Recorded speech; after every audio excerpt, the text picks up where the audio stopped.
జూబ్లీహిల్స్ ఉప ఎన్నికల ప్రచారం ముగిసింది. మనతో మాట్లాడడానికి జూబ్లీహిల్స్లో బీజేపీ ఏ విధంగా ముందుకెళ్ళింది, ఎంతవరకు కూడా బీజేపీ అక్కడ గెలుస్తుందన్న విషయం మీద మనతో మాట్లాడడానికి బీజేపీ ఎమ్మెల్సీ అంజిరెడ్డి గారిని ఒక్కసారి మాట్లాడించేటువంటి ప్రయత్నం చేద్దాం.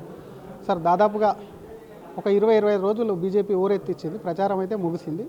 ఎలా ఉండబోతుంది, మీకు ఏమనిపించింది? ఎందుకంటే బాగా గ్రౌండ్లో తిరిగారు కాబట్టి. ఈరోజు కూడా పాదయాత్ర చేసాం.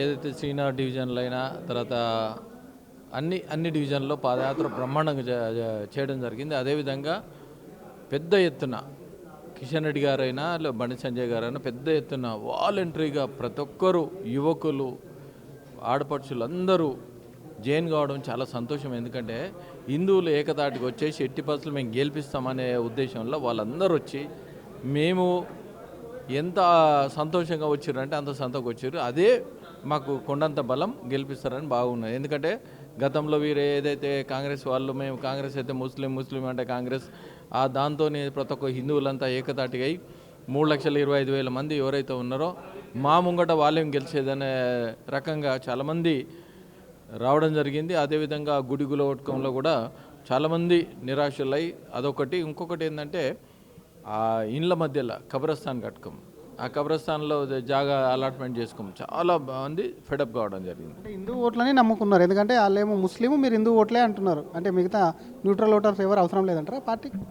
హిందువుల ఓట్లు అంటే 3,25,000 మంది వాళ్ళే చాలు, అంతకన్నా మించి వేరే అవసరం లేదు మాకు. మీరు కూడా ఒక రకంగా మత రాజకీయమే కదా, ఎందుకంటే మీరు సీఎంనేమో మత రాజకీయం చేస్తున్నారు అంటున్నారు. మేము మత రాజకీయం చేస్తలే, దేశం కోసానికి ధర్మం కోసానికి పాటుపడే పార్టీ భారతీయ జనతా పార్టీ. భారతీయ జనతా పార్టీలో మీరు ఒకటే గుర్తుపెట్టుకోండి, తాయిలాలు ఏవైతే ఇస్తూ ఉన్నామో భారతీయ జనతా పార్టీలో ఏదైతే 5 కిలోల బియ్యం ఇస్తూ ఉన్నామో గరీబులు అందరికీ ఇస్తున్నాము. ముస్లింలు అయినా క్రిస్టియన్స్ అయినా ఎవరైతే గరీబులు ఉన్నా ప్రతి ఒక్కరికి ఇస్తూ ఉన్నాం. మేము ఎక్కడ తేడా చూపిస్తలేము, వాళ్ళు తేడా చూపిస్తారు. ఈరోజు మొన్న బట్టి గారు పోయి క్రిస్టియన్స్ వాళ్ళ దగ్గరికి పోయి మాకు ఓట్లు క్రిస్టియన్స్ మాకే ఓట్లు వేయాలని అడిగాను. మేము అట్లా అడగలేం కదా. మేము దేశం కోసానికి ఎవరైతే ధర్మం కోసం చూస్తూ ఉన్నారో వాళ్ళందరూ మా సైడ్ ఉన్నారు. దాన్ని మేము ఆహ్వానిస్తున్నాం. వాళ్ళే ముందుకొచ్చి మేము 80%లో ఒక్కటి అయ్యి మేము గెలిపిస్తామని వాళ్ళే అంటూ ఉన్నారు. ఏం సమస్యలు ప్రధానంగా మీరు అక్కడ అబ్జర్వ్ చేసింది? ఎందుకంటే పాదయాత్రలు చేశారు, తిరిగారు, ఇంటింటికి వెళ్ళారు కాబట్టి ఏం సమస్యలు వచ్చినాయి? మేజర్ సమస్య ఏమైందంటే యాక్చువల్ ఏంటంటే జూబ్లీహిల్స్ పేరుకే జూబ్లీహిల్స్ 65,000 మంది 70,000 మంది మంచి పాష్ ఏరియాలో ఉంటారు. ఇది 3,25,000 మంది లో ఏరియాలో ఉంటారు. మీరు ఒకటే గుర్తుపెట్టుకోండి, వివిధ గ్రామాలకైనా అక్కడ వచ్చేసి ఎవరు ఎక్కడ ఉంటారు అంటే జూబ్లీహిల్స్ అనగానే కనీసం సాయం చేస్తలేడు, వాళ్ళకు వచ్చే బెనిఫిట్స్ వస్తలేవు. అదేవిధంగా వాళ్ళ పిల్లలు చదివియాలా, వాళ్ళ కష్టార్జితం చేసుకొని చదివేలేని పరిస్థితి ఉన్నది. మేము ఒకటే గవర్నమెంట్ చాలామంది ఏంటంటే ఫీజు రిమెంట్ కరెక్ట్ లేదు, ఆరోగ్యశ్రీ కరెక్ట్ లేదు, ఇచ్చిన హామీలు ఏవైతే ఉన్నాయో యువతను మోసం చేశారు, మహిళలు మోసం చేశారు, వృద్ధులను మోసం చేశారు, అదేవిధంగా ఆడపడిచి చదువుకునే వాళ్ళని మోసం చేశారు. ఈ విధంగా అన్ని మోసాలకు వీళ్ళు ఇచ్చిన కమిట్మెంట్ కొత్త జంట ఎవరైతే పెళ్ళైనో తులం బంగారం ఇస్తున్నారు. వాళ్ళు ఆశపడ్డారు, ఇంతవరకు 1-2 సంవత్సరాలే ఏ ఒక్కరికి తులం బంగారం ఇవ్వలే. ఈ విధంగా చెప్పుకుంటూ పోతే అన్ని మోసాలే ఉన్నాయి.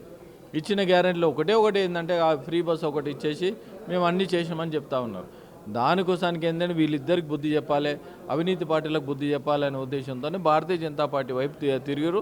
భారతీయ జనతా పార్టీ వైపు 80%లో గెలిపిస్తారు. ఎంత మెజార్టీతో గెలుస్తారు సార్ జూబ్లీహిల్స్? మేము సుమారు 15,000-25,000 మెజార్టీతో మేము గెలవబోతున్నాం.